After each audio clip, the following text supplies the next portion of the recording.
So yun, what's up sa inyo mga boss. Ngayon, i-start na natin yung ating Project XRM mga boss. Part 1 na tayo mga boss. At ito na yung ating XRM at susubukan natin ngayon mga boss na papaandarin gaya ng sabi ko nung last video natin. Susubukan natin siya paandarin. Ayan, chine-check ko na yung mga wire niya mga boss kung may mga putol.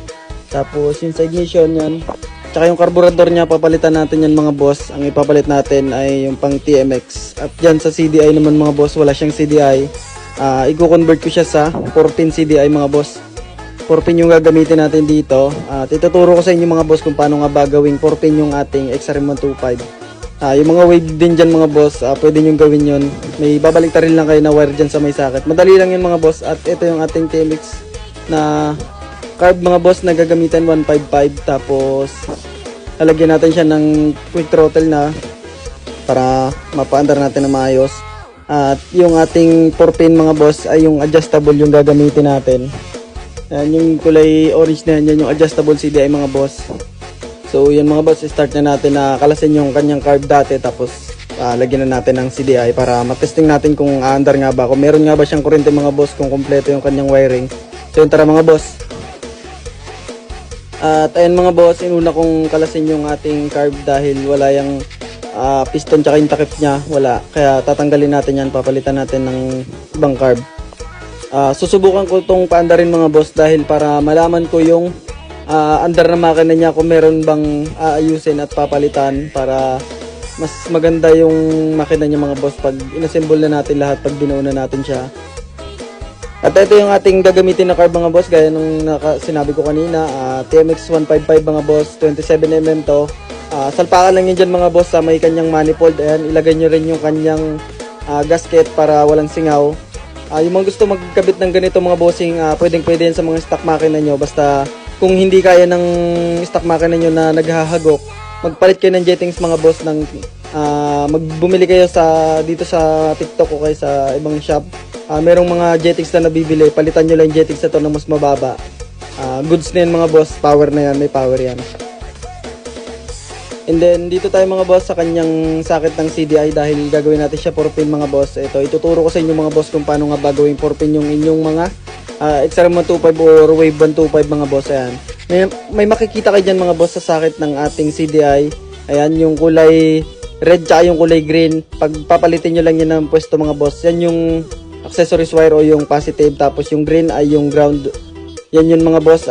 Huhugutin nyo siya dyan sa may socket na yan. Sundutin nyo lang dito sa may pinakatanso nyo sa kabila. Ayan. Pag natanggal yung pinakalock dyan, hugutin nyo lang. Ayan. Pag nahugot nyo na, ayan ang mga boss. Yan yun. Yung red na may lining na black, tapos yung green. Basta yung positive tsaka yung negative yun mga boss. Pag babaliktarin nyo lang sila ng pwesto.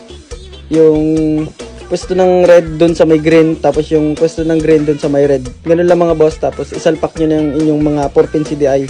At gagana na yung mga boss. Okay na yan.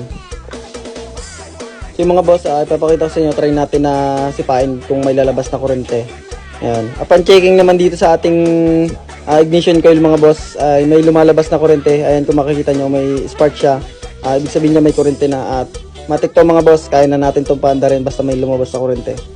Diyan, nagpapalit tayo ng spark plug niya dahil yung nakakabit ay yan, puro kalawang na. At magpapalit tayo nito.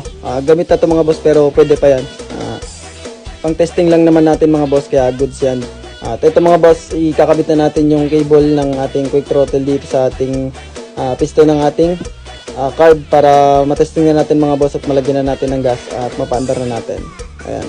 Malagyan ko na ng gas mga boss at ready to start na siya mga boss. Testing natin kung gagana nga ba o may iba pang sira.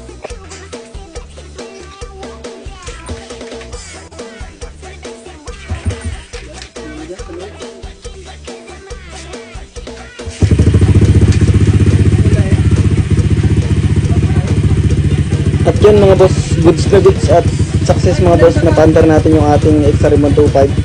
Okay na siya mga boss at maandar na siya. Ayan. Pakinggan nyo na lang andar niya mga boss. Medyo tahimik siya pero may mga ibang mga ingay at mga malilit lang yun mga boss na parts. Mga timing chain, mga ganun kulang yung adjust, yung valve. At ito po yung nakita ko mga boss. Ayan, umuusok yung ating tambucho. Ibig sabihin ay lumulusot yung langis dito sa ating piston mga boss. Tsaka dito sa ating valve seal, palitin na rin ito mga boss. At ipiprepare na natin yung mga gagamitin natin na pamalit dito mga boss, yung mga pyesa. Abang-abangan nyo na lang mga boss sa pagbuo natin ng makina sa paglilinis. At ito yung kanyang lumalabas na usok mga boss sa kanyang tambutso. Ayan, kung makikita nyo may lumalabas na usok. Talagang may lumulusot na lang dun sa ating piston o kaya dun sa ating valve seal. Pero papalitan na natin yung mga boss.